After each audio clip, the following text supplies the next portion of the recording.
And the 411 starts right now with breaking news. Two scares at two different schools in the last few hours. First, Davis High School in Aldine ISD was put in secure mode after a shooting nearby.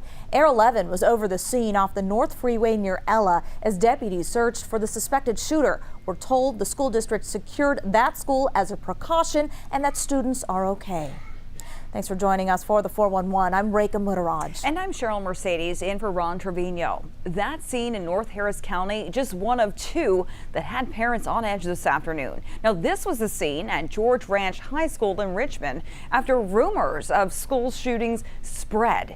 There was a line of cars nearly 2 miles long filled with anxious parents this afternoon. Our Sherman Chow rushed to that scene off FM 762 in Richmond, and she's live now with the story. Sherman.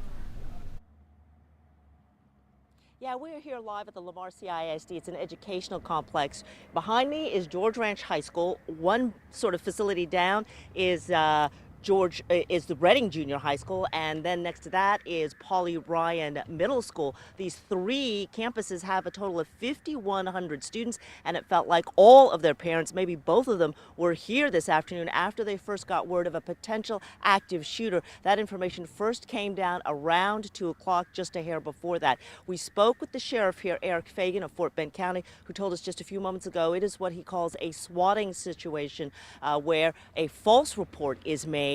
He says students called 911 falsely reporting that there was an active shooter on campus, and that unleashed a barrage of resources from the county sheriff's department, Lamar CISD, helicopters, dogs, everything came out, and it wasn't in the end a false call. That is the good news. But as you can imagine, there were thousands of scared students and thousands of terrified parents like Roddy Jalou. I was scared. I was left everything what I'm doing, and I got my car and I'm running from here, but I was scared. Of course he was, as were so many other parents.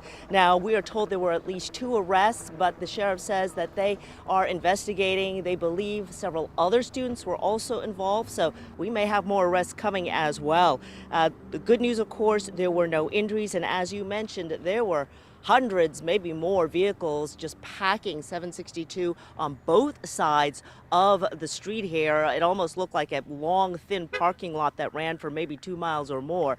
Most of the parents, as you can see by now, have gone. They picked up their children. Things so much quieter here now. At 5 o'clock, we are expecting a press conference from Lamar CISD, and we will, of course, be bringing that to you live. We are here out in Richmond. Sherman Chow, KHOU 11 News. We'll see you then. Thank you, Sherman.